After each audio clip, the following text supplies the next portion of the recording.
Hello everybody, Pascal here from Neutrality Studies and I would Olá a like todos, to aqui é o Pascal do Neutrality talk Studies about what e eu gostaria de happened conversar com in vocês Japan sobre o que this week, aconteceu no Japão because esta we had semana, two porque tivemos news to duas take a look. notícias importantes. The first A one to primeira a point out is, of destacar course, é, what we claro, o learned que soubemos today, ontem. that apparently Aparentemente, os Estados Unidos e o Japão chegaram a um acordo comercial em que o Japão vai investir mais dinheiro nos Estados Unidos em troca de apenas 15% de tarifas adicionais, além das tarifas que já existiam.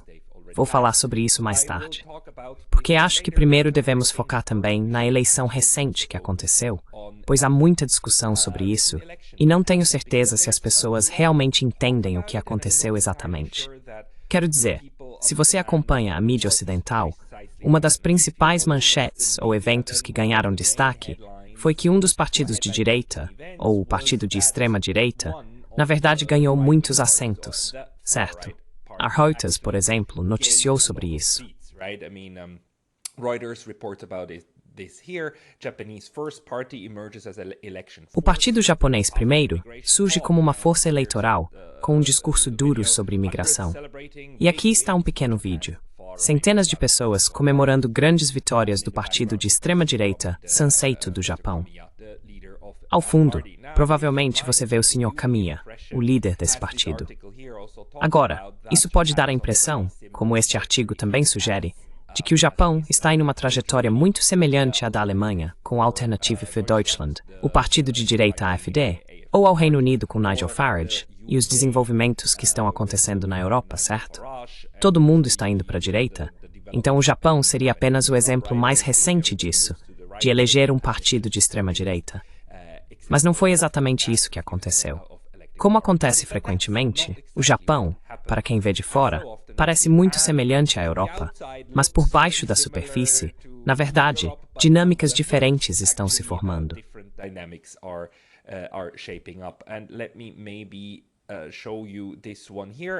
Deixe-me mostrar isso aqui para você. Vamos analisar a real composição partidária nesta eleição. Aqui você está vendo a NHK World. NHK é a emissora nacional do Japão, certo? Como eles cobriram a notícia, com o Sr. Ishiba. Ishiba é o primeiro-ministro e também o líder do maior partido do Japão, o Partido Conservador que está no poder há mais tempo, basicamente desde os anos 1960, com breves intervalos em 1993 e um intervalo mais longo de 2009 a 2012, quando um partido de oposição realmente chegou ao poder pela primeira vez. Mas a questão é que o Japão também não é muito bom em explicar sua própria política. Aqui, se você olhar para o gráfico que eles mostram aqui embaixo, eles explicam a a composição partidária que você vê.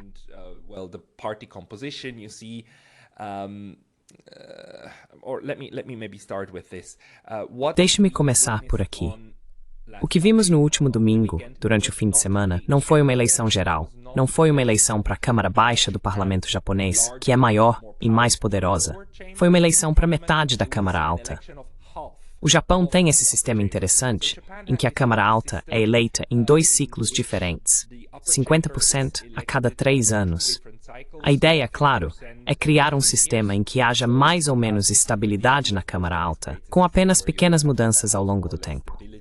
Por isso, as eleições para a Câmara Alta geralmente não recebem tanta cobertura na mídia internacional, pois tendem a não ter um impacto tão grande na política interna do Japão.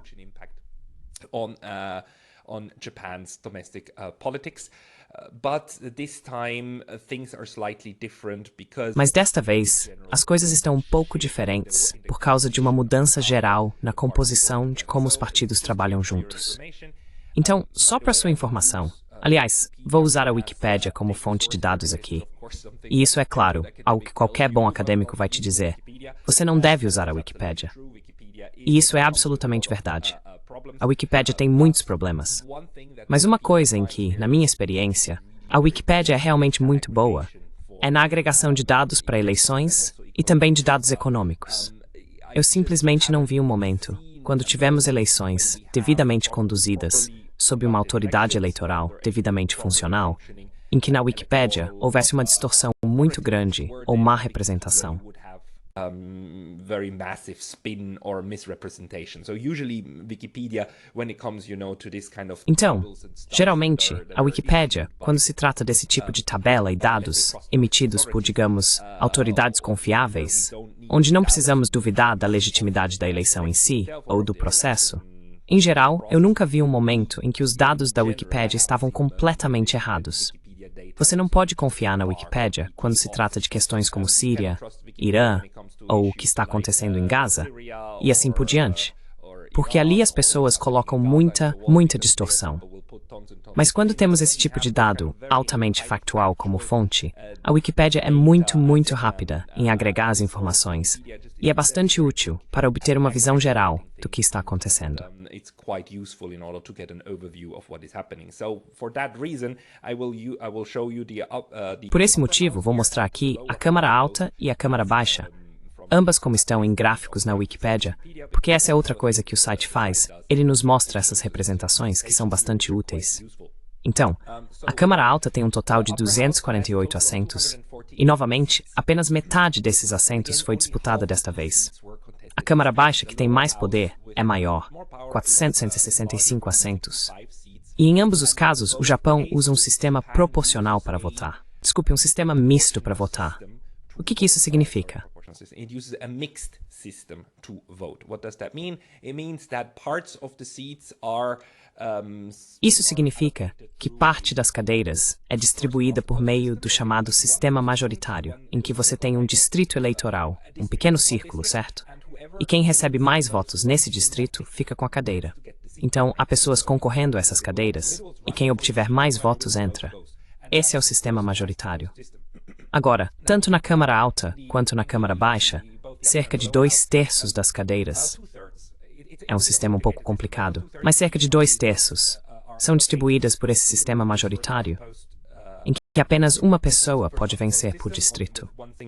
Where you have one person who can win per district, and in the rest, about a third of seats. E no restante, cerca de 1/3 das cadeiras são alocadas em circunscrições onde várias pessoas em um distrito muito maior podem conquistar assentos. Esse é um sistema proporcional. Ou seja, não é só a primeira pessoa que vence, a segunda, a terceira e assim por diante, também podem ter chance de conseguir cadeiras, dependendo do apoio geral que um partido tem. Haverá cadeiras adicionais alocadas para pessoas desses distritos maiores, dessas circunscrições maiores. Resumindo, o que esse sistema misto proporcional e de maioria simples faz é, em geral, favorecer um ou dois dos maiores partidos.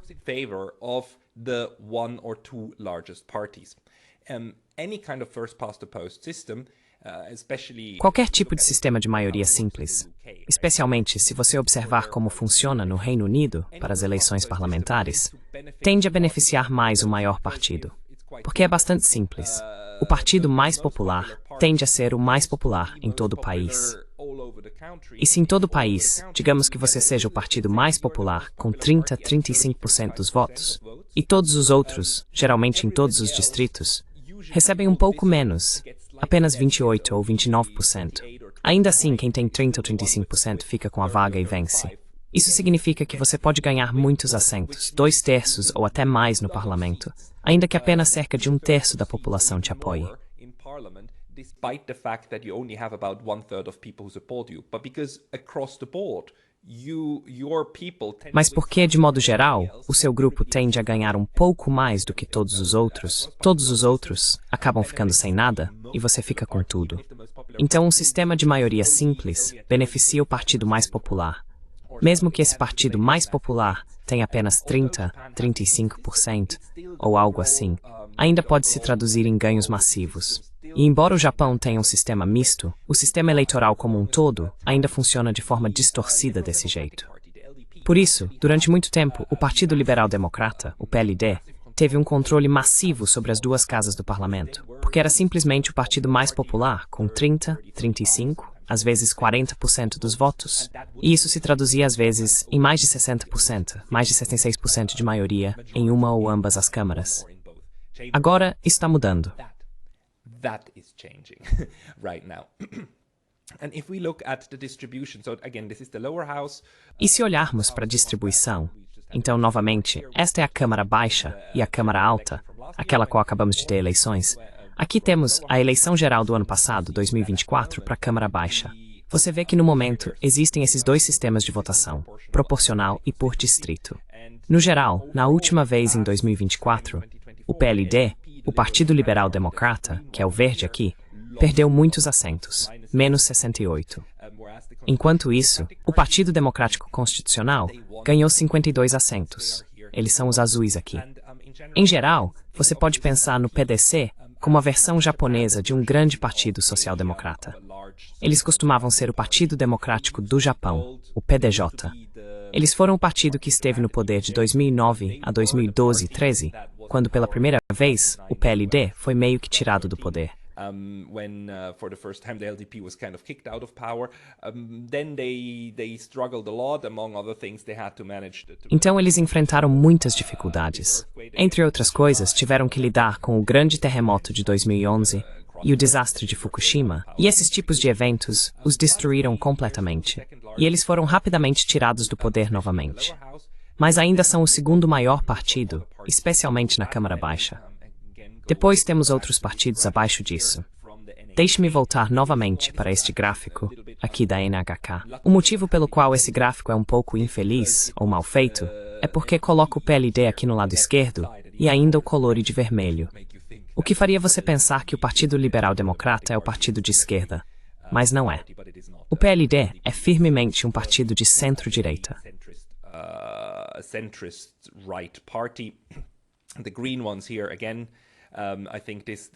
Os verdes aqui, novamente acho que esse gráfico na Wikipédia é na verdade mais útil, porque eles estão em algum lugar no espectro político, aqui no centro-direita, um partido conservador. A coisa mais próxima na política europeia, eu acho, é que você pode comparar o LDP com a CDU alemã e pode comparar o Partido Democrático Constitucional com o SPD. Mas eles têm preferências muito diferentes. Ainda assim, é o tipo de comparação mais próxima com a Europa, eu diria. Eu também fiz um pequeno gráfico, tão orgulhoso, bom e velho PowerPoint, para tentar explicar onde esses diferentes partidos se encaixam. E este é um gráfico aproximado.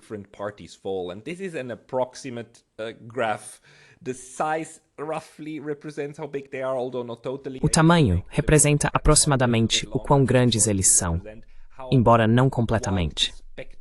Eu precisei fazer o Partido Liberal Democrata um pouco maior, apenas para mostrar o quão amplo é o espectro de pessoas dentro desse partido.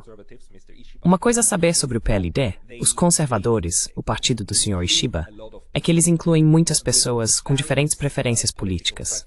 Temos pessoas como o Sr. Ishiba, que está mais ou menos na ala esquerda, não na extrema esquerda, mas bem à esquerda dentro do seu partido.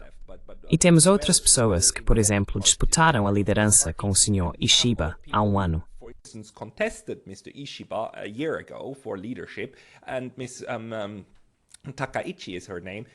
E o nome dela é Sr. Takaichi.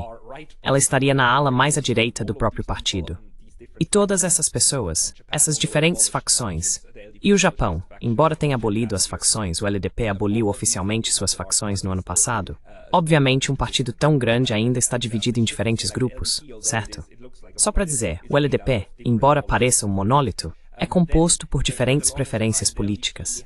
Então, por muito tempo, o LDP tinha o hábito de se aliar a um partido menor, o Komeito, que é basicamente um partido político de inspiração religiosa, que não é tão grande assim.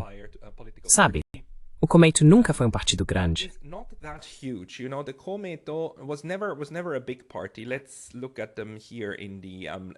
Vamos analisá-los aqui na Câmara Baixa.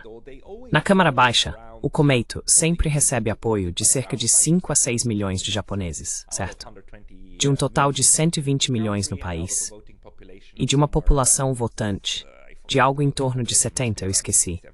A população votante deve ser por volta de 60 ou 70 milhões. Provavelmente 60, 70. É 70 ou 80 milhões. Algo assim.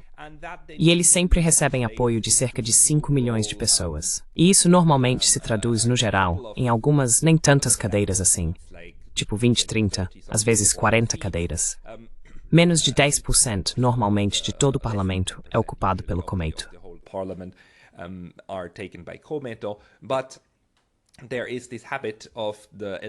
Mas existe esse hábito do PLD de se aliar a eles e formar uma coalizão, mesmo quando o PLD não precisa.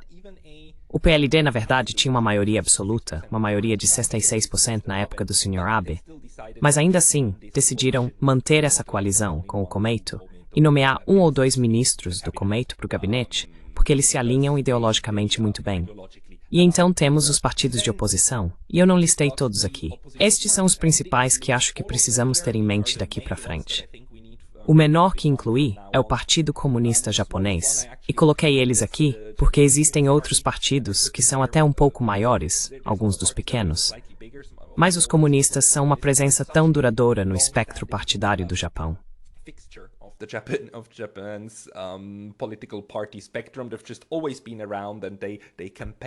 Eles sempre estiveram por aí, fazem campanha todo ano, e fazem isso de coração.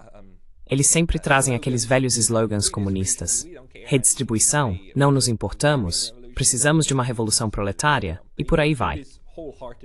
Eles fazem isso com convicção, mas não têm muito apoio, embora estejam presentes há muito tempo. Eles estão, claro, na extrema esquerda, e esse partido comunista tradicional, realmente comunista mesmo, não tanto socialista, mas comunista. Mas eles nunca conseguem muito apoio. Novamente, se olharmos vamos para a Câmara Alta, você vê que os comunistas têm ainda menos votos do que o Komeito, o partido religioso, certo? Em torno de 3 milhões.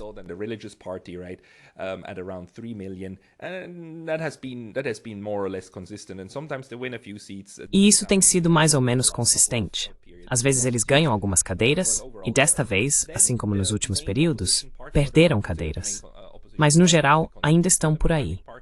Então, o principal partido de oposição, ou aquele considerado o principal partido de oposição, é o Partido Democrático Constitucional, novamente o antigo DPJ, agora CDP. Eles têm uma configuração social-democrata, com medidas redistributivas, e agora uma ênfase muito forte em proteger a Constituição. É por isso que colocaram constitucional no nome. Uma grande parte de como eles se definem é que se posicionam contra a ideia anterior do LDP de revisar a Constituição japonesa.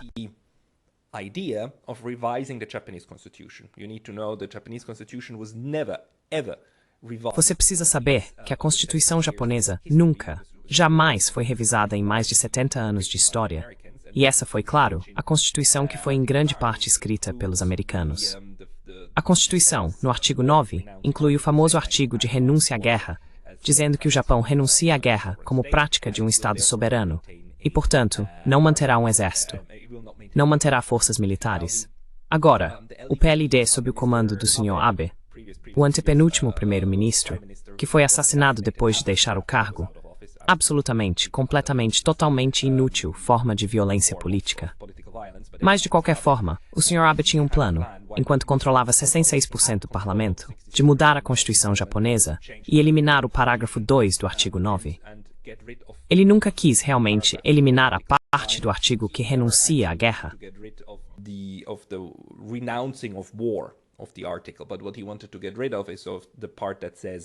Mas o que ele queria eliminar era a parte que diz que o Japão não manterá forças militares, porque as forças militares que o país realmente possui são chamadas de forças de autodefesa. O Sr. Abe e outros do lado direito do PLD sempre quiseram reinventar as Forças Armadas do Japão e transformá-las em Forças Armadas propriamente ditas, uma marinha normal e uma força aérea normal. Atualmente, o Japão tem as forças terrestres de autodefesa, as forças aéreas de autodefesa e as forças marítimas de autodefesa, que estão sujeitas a rigorosas restrições constitucionais. Eles queriam mudar isso. É por isso que às vezes as pessoas falam do PLD como um partido radical, um partido militarista, ainda que, na minha opinião, essa percepção seja exagerada. E o Sr. Abe nunca conseguiu fazer isso, mesmo tendo 66% do parlamento, que é o necessário, segundo a Constituição japonesa, para alterá-la. Existe uma essência na Constituição japonesa. Também é preciso realizar um referendo.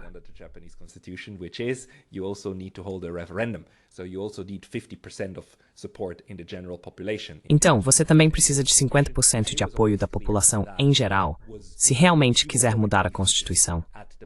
E sempre foi claro que ele provavelmente seria derrotado nas urnas se houvesse um referendo real sobre isso. É por isso que ainda temos a Constituição japonesa inalterada, do jeito que sempre foi. E neste momento, nunca estivemos tão longe de uma mudança bem-sucedida da Constituição, porque o LDP está perdendo poder ao longo do tempo. Mas está perdendo poder para esses outros partidos. Não apenas para o Partido Democrático Constitucional, mas também para um partido relativamente novo, pelo menos em seu tamanho atual, o Partido Democrático pelo Povo. O DPP agora tem aproximadamente o mesmo nível de apoio dos eleitores que o CDP. E o Partido Democrático é um partido de centro-direita, basicamente um partido conservador que defende a proteção dos valores tradicionais.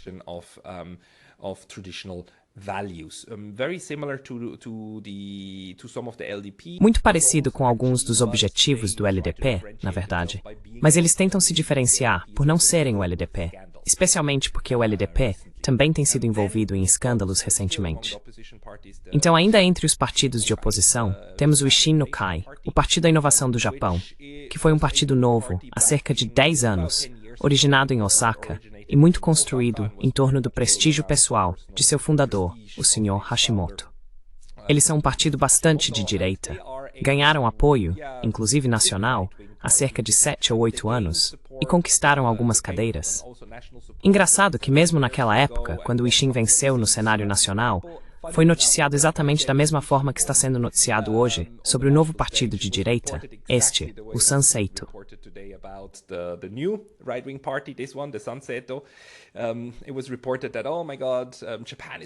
Foi relatado que, meu Deus, o Japão está indo para a direita. O Japão está indo para a direita. Os extremistas de direita estão ganhando cadeiras na eleição nacional. Mas o que geralmente acontece é que o partido depois perde força novamente, seja por causa de lutas internas pelo poder, ou porque a base de eleitores tende a desaparecer nas eleições seguintes. Então, no Japão, nunca tivemos um momento em que um partido de direita, mais à direita que o LDP, conseguiu manter seu tamanho ou permanecer no poder por mais de alguns anos. E agora, o que estamos vendo é o surgimento do Sanseito, que está ainda mais à direita, eu diria, do que o Isshin, especialmente em questões de migração. Especially to issues of migration. They made a name for themselves being anti-immigrant. Eles ganharam notoriedade sendo anti-imigrantes, sendo novamente Japão em primeiro lugar. Eles copiam, como parte de seus discursos, a forma como o movimento America First se apresenta e a retórica anti-imigrante, a xenofobia. Eles exploram algumas notícias que tivemos, quero dizer, há uma famosa gangue criminosa violenta em Saitama, talvez algumas dezenas ou 100 pessoas. E esse tipo de criminalidade estrangeira, que no Japão é na verdade bastante baixa, mas eles ainda conseguem transformar isso em manchete. É importante saber que a população estrangeira do Japão ainda está em ou abaixo de 3% de todo o país. Ou seja, a população estrangeira do Japão é extremamente baixa para um país desenvolvido do norte global.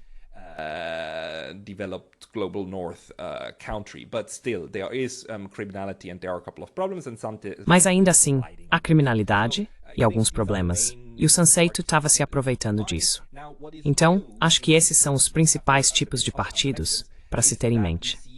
Agora, o que é novo após esta eleição para a Câmara Alta é que vemos ganhos para esses outros partidos e uma perda relativa para o LDP.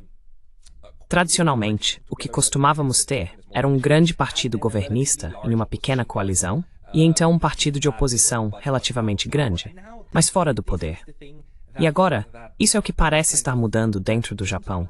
Então o LDP está perdendo bastante apoio. Novamente, apenas metade das cadeiras estava em disputa, mas o LDP perdeu 13 delas.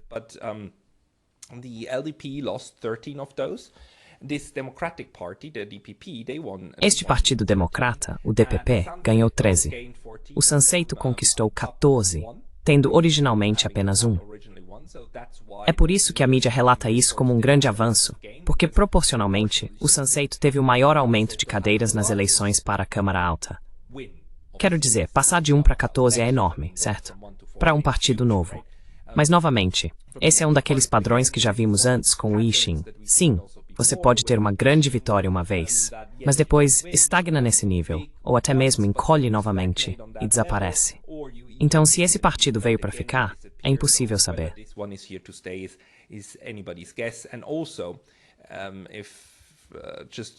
E também, só para deixar isso claro, o Sanseito conseguiu atrair um número de eleitores da ala direita do LDP. O LDP costumava ser esse partido guarda-chuva que integrava até mesmo figuras da extrema-direita. E o fato de que o Sr. Ishiba e outros, que atualmente estão mais à esquerda, estejam se opondo a algumas dessas ideias, também significa que a base eleitoral da direita está procurando novos lugares para ir, certo? De certa forma, não estamos vendo a segunda revolução, e não acho que estejamos vendo o Japão caminhando para o extremismo de direita. A drifting of Japan towards right-wing extremism. No, what we are seeing is just voter migration and Não, o que estamos vendo é apenas uma migração de eleitores e não uma fragmentação do sistema político. Acho que o sistema político do Japão continua como está, mas estamos vendo uma diversificação entre os diferentes partidos. O maior impacto que isso terá, ou já está tendo, é que provavelmente criará incentivos para que o parlamento realmente tenha debates adequados. Durante muito tempo, os debates reais aconteciam dentro do LDP, e então, as decisões eram simplesmente empurradas goela abaixo, claro, da oposição. Mas agora, estamos nos aproximando de um momento, especialmente se as próximas eleições gerais seguirem na mesma direção, em que esses diferentes partidos são obrigados a conversar entre si e realmente são forçados a ter esse debate mais amplo dentro do parlamento. E não serão mais apenas decisões internas do LDP.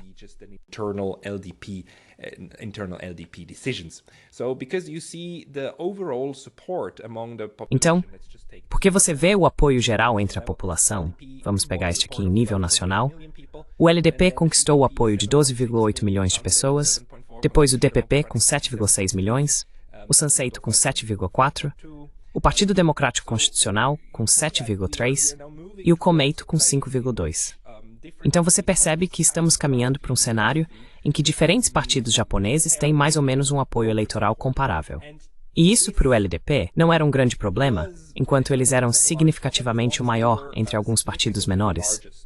Enquanto conquistavam mais de 35% da base eleitoral, podiam governar sozinhos. Mas agora que estão caindo para menos de 30%, a aprovação deles está em torno de 24, 25%. O sistema eleitoral japonês está em um ponto de inflexão, criando uma representação mais ou menos equilibrada no parlamento.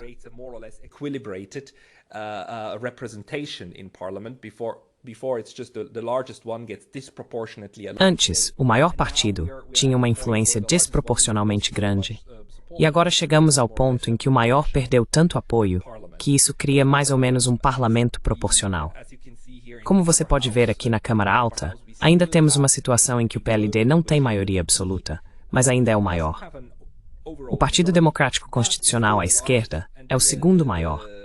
Ambos, no momento, ainda são desproporcionalmente grandes. Eles são maiores do que a base de eleitores sugeriria que deveriam ser. Se ambos, na próxima eleição geral, perderem mesmo que apenas um pouco de sua base de eleitores, isso levará a um crescimento proporcional dos outros partidos, certo?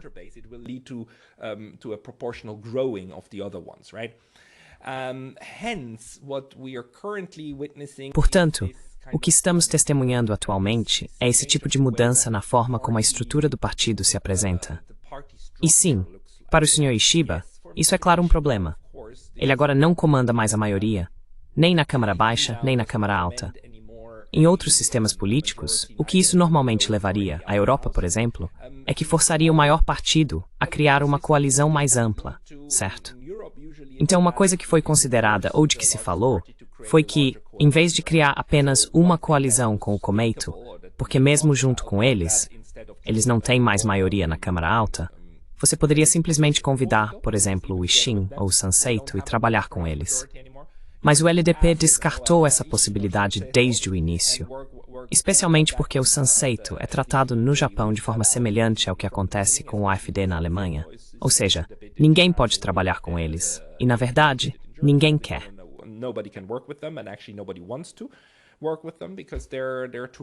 Trabalhar com eles porque são radicais demais para muitos.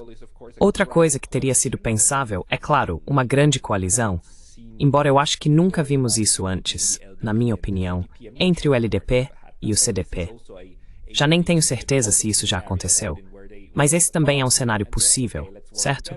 onde eles conversam e dizem, ok, vamos trabalhar juntos. Vocês ficam com alguns assentos no gabinete e nós ficamos com alguns, e então coordenamos as políticas.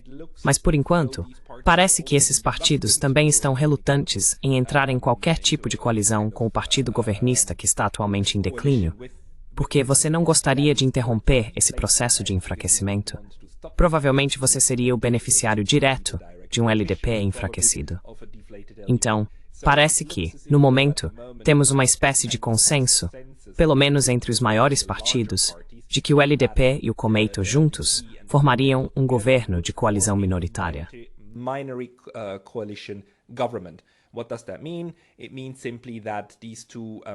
O que isso significa? Significa simplesmente que esses dois partidos não detêm mais de 50% dos votos no parlamento, mas ainda assim formam o gabinete, o que quer dizer que o governo como um todo será relativamente fraco. Por quê? Para o Sr. Ishiba, conseguir aprovar algo nas duas câmaras não será suficiente apenas conquistar o apoio de seu próprio partido e do Komeito. Agora eles terão que dialogar também com outros partidos. E o mínimo que ele precisa é que esses partidos não se oponham às suas decisões ou políticas, o que implica em mais concessões. Por isso, acredito que a maior mudança que estamos vendo no momento no sistema japonês é que a atual distribuição de poder vai forçar ainda mais a construção de consensos, e consensos entre partidos diferentes. Agora, uma das coisas interessantes para o debate político japonês, o debate interno, é que nenhum dos grandes partidos, na verdade nenhum desses partidos aqui, se opõe seriamente às políticas de bem-estar social. Social welfare policies. None of them. They're all pro-social welfare. Nenhum deles. Todos são a favor do bem-estar social. O CDP, o DPP, o Sansei, o LDP, todos são a favor do bem-estar social. O que eles discordam é sobre como fazer o bem-estar social. Essa é realmente uma das maiores diferenças em relação à Europa e aos Estados Unidos, onde a divisão entre direita e esquerda geralmente gira em torno de ter mais ou menos bem-estar social. No Japão, uma coisa é clara, haverá mais bem-estar social. A questão é como. Alguns partidos são a favor de pagamentos diretos. Vamos simplesmente enviar basicamente $200 para a conta bancária de todo mundo. O Japão, aliás, fez isso durante a pandemia. De repente, em 2020, no verão, recebi uma carta, preenchi a carta, forneci minha conta bancária e 2 semanas depois, tinha o equivalente a cerca de $1.000 a mais na minha conta bancária.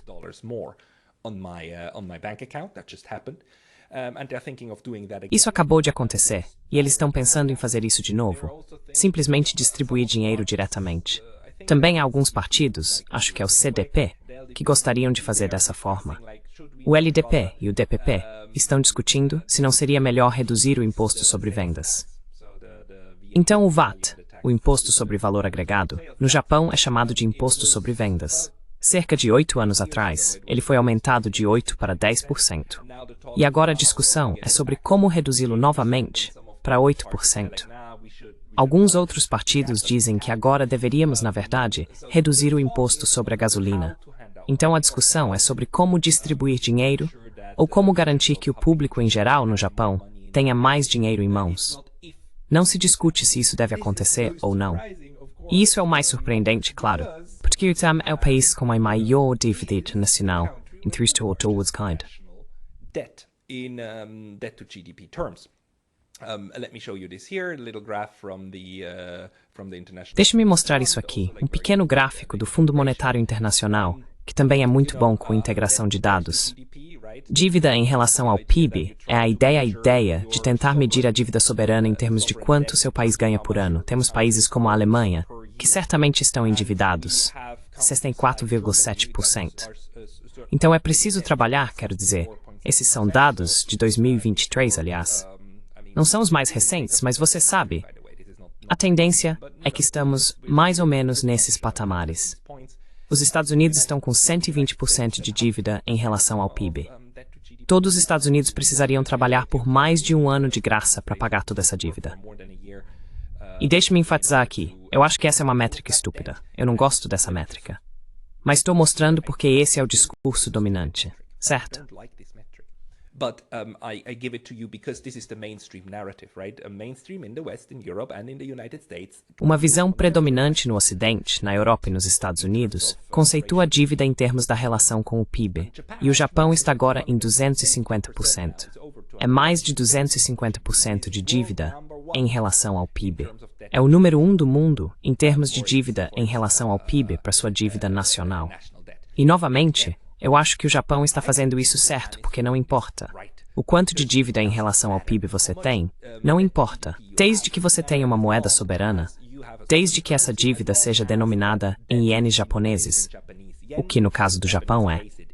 A maior parte dessa dívida está em ienes japoneses, e nunca houve um momento em que o Japão tenha tido dificuldades para pagar qualquer uma de suas dívidas em aberto, novamente porque tem uma moeda soberana. E os japoneses, o Banco do Japão, estão muito alinhados com o governo quando se trata de disponibilizar recursos.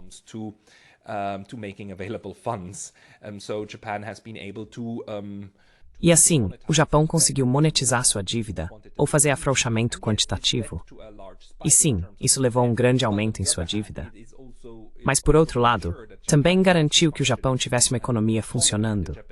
A economia japonesa, apesar de estar enfrentando inflação agora pela primeira vez em 20 anos, ainda está funcionando de forma bastante sólida e robusta, pelo menos por enquanto. Então não acho que isso seja um problema.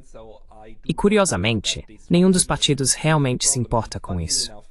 Todos estão focados em, ok, para que precisamos de dinheiro? Como vamos gastá-lo?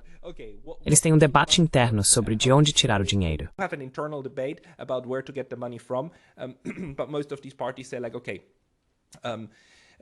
Mas a maioria desses partidos diz, ok, é mais importante que a gente dê dinheiro para as pessoas, para que possam comprar coisas, ficar bem e apoiar a economia, do que aumentar impostos e cortar benefícios. Esse simplesmente não é um debate dentro do Japão no momento, o que, novamente, é uma daquelas coisas que poucas pessoas fora do Japão realmente sabem. Então eu realmente acho que continuaremos a ver uma política monetária expansionista. Veremos mais gastos fiscais em todas as frentes no Japão, inclusive para o aparato de segurança. Isso é mais um ponto. Quero dizer, na área de segurança também vemos gastos sociais, com certeza, porque nenhum desses partidos, especialmente os maiores, é contra isso.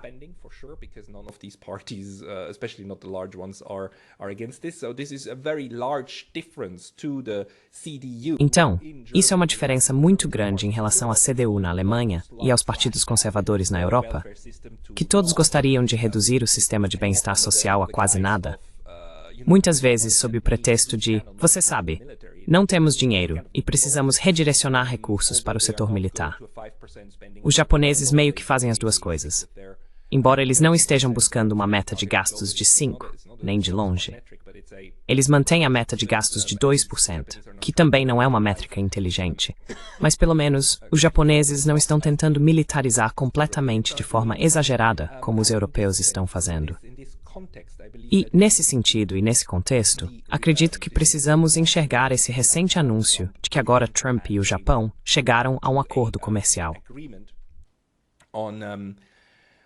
To a trade agreement. The Mr. Ishiba was very hard pressed about this one, also because o Sr. Ishiba estava sob muita pressão em relação a isso, também porque não queria perder ainda mais apoio nas eleições para a Câmara Alta do que já havia perdido. Era uma derrota prevista e uma diminuição prevista do poder do PLD. Mas, se tivesse havido qualquer tipo de acordo comercial que fosse visto no Japão como desfavorável, isso poderia ter lhe custado ainda mais apoio. Sem surpresa, os partidos de oposição também estão criticando o anúncio, dizendo que não é bom para o Japão. Mas, na verdade, se olharmos para o que sabemos até agora, não me parece algo tão significativo assim. Na verdade, o principal é que ainda não temos o texto do tratado.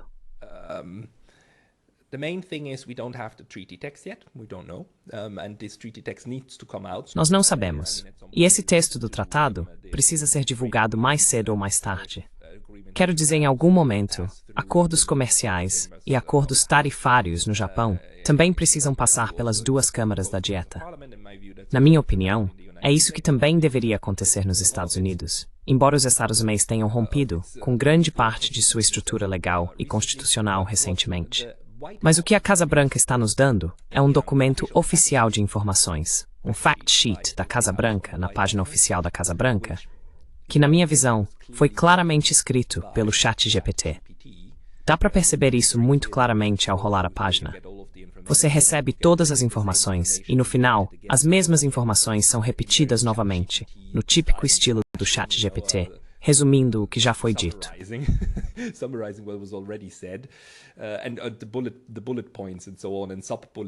E os tópicos em lista, subitens, todos os hífens e assim por diante.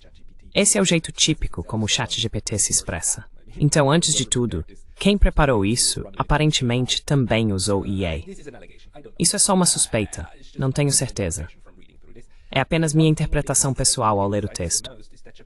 O ponto que essa declaração mais enfatiza é que o Japão concordou em fazer um investimento de 500 bilhões de dólares na economia dos Estados Unidos, e que isso seria uma grande concessão dos japoneses, em troca de receber apenas uma tarifa adicional de 15% sobre produtos japoneses, especialmente carros japoneses, que sempre foram o setor mais próximo do Japão.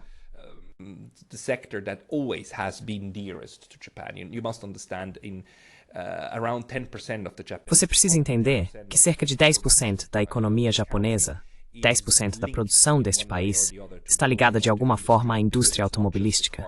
Porque não são apenas os carros em si, são, claro, os motores, a química envolvida nessa indústria, os pneus, a borracha.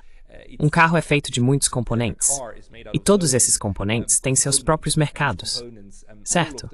E o Japão conseguiu ter presença em todos eles. A indústria automobilística é extremamente importante para o Japão, e uma diminuição, mesmo que pequena, da receita vinda do exterior terá um efeito dominó.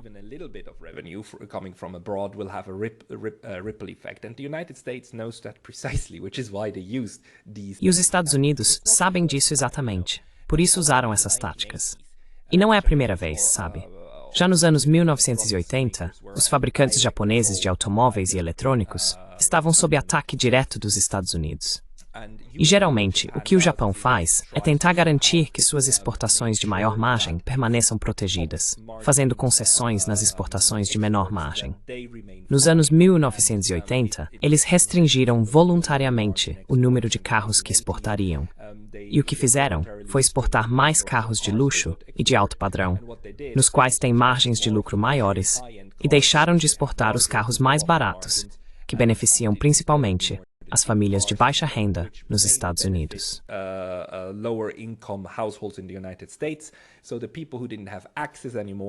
Então, as pessoas que não tinham mais acesso a carros mais baratos eram as de baixa renda nos Estados Unidos, enquanto os japoneses ainda conseguiam manter e até aumentar suas margens de lucro nos modelos mais caros. Desta vez, para mim, o acordo parece ser diferente, porque ainda não li nada sobre restrições de exportação. Como os japoneses concordando em exportar apenas um certo número de carros. Mas eles parecem ter concordado, basicamente, em subornar os Estados Unidos ao prometer investir 550 bilhões de dólares em um veículo de investimento, que será então direcionado para a infraestrutura de energia, fabricação de semicondutores, mineração de minerais críticos e produção farmacêutica e médica nos Estados Unidos. A Casa Branca está vendendo isso como uma grande vitória e um triunfo que vai revitalizar a economia dos Estados.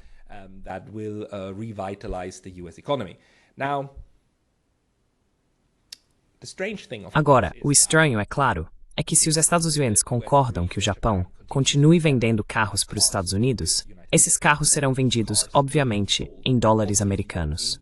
Assim como o comércio normalmente funciona. Você vende na moeda do país de destino. O que isso significa é que os exportadores japoneses recebem moeda americana. E essa moeda americana, geralmente você não a converte de volta. Quero dizer, você pode converter de volta para ienes japoneses, mas normalmente o que se faz é investir na economia para a qual você exportou. Você reinveste em fábricas maiores, ou compra ações na bolsa de valores, ou compra títulos nos mercados de títulos, e assim você obtém lucro e retorno sobre esse capital. Mas mantém esse dinheiro dentro daquela economia.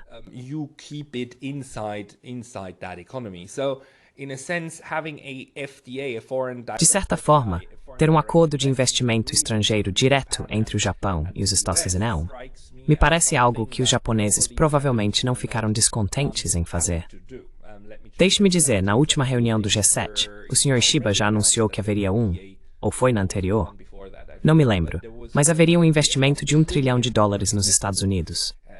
Neste momento, não está claro se os 550 bilhões fazem parte desse valor, ou se os 550 bilhões vêm além disso, mas o Japão nunca teve problema em investir nos Estados Unidos.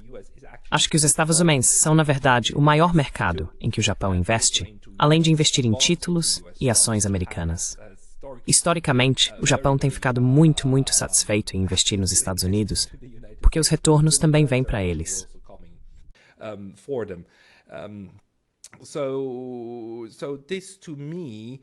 Então, para mim, isso tem toda a aparência de algo que o governo Trump está agora vendendo como uma grande vitória. Também, porque eles precisam de algum tipo de acordo comercial com um de seus principais aliados para incentivar os outros, como os coreanos e os europeus, a chegarem a um acordo, o que eles não têm feito. Os Estados Unidos não têm sido muito bem-sucedidos em coagir seus parceiros comerciais. Agora o Japão é o primeiro, e um efeito subsequente é que, a partir de agora, o Japão tem a promessa de que poderá vender seus carros com uma tarifa de 15%, além dos 2,5% para o mercado dos Estados Unidos. Mas os fabricantes de automóveis norte-americanos, ou seja, as importações do Canadá e do México, ainda, neste momento, sem um acordo, terão uma tarifa de 25% aplicada sobre eles.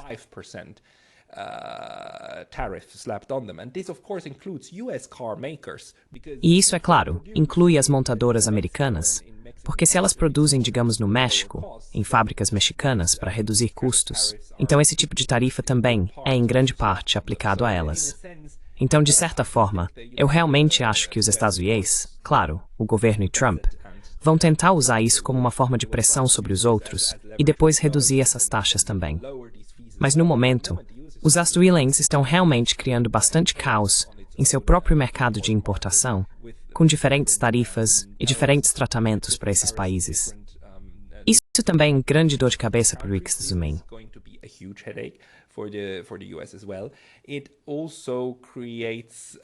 Isso ainda cria incentivos para que os outros diversifiquem e se afastem dos Estados Unidos.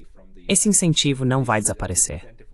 E para ser sincero, eu ficaria surpreso se esse acordo comercial entre o Japão e os Estados Unidos realmente sobrevivesse ao governo Trump. Porque uma coisa que sabemos com certeza é que assim que Donald Trump acordar de manhã, ou algo mudar no cálculo, ele vai rasgar esse acordo e dizer: fomos tratados injustamente. Ou, vocês mentiram para nós, tudo tá cancelado. E os japoneses, eles não agem assim.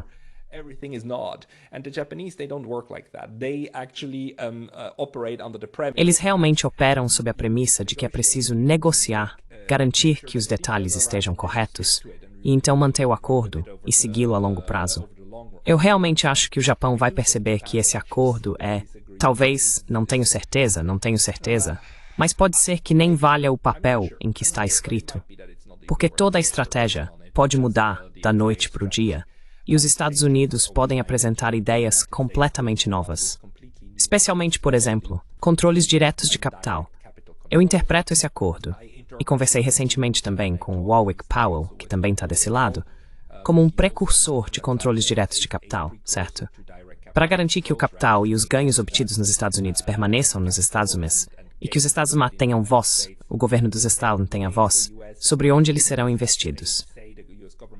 Porque se olharmos, esse comunicado da Casa Branca fala justamente sobre um veículo de investimento e sobre os Estados Unidos terem influência sobre onde os japoneses poderão investir.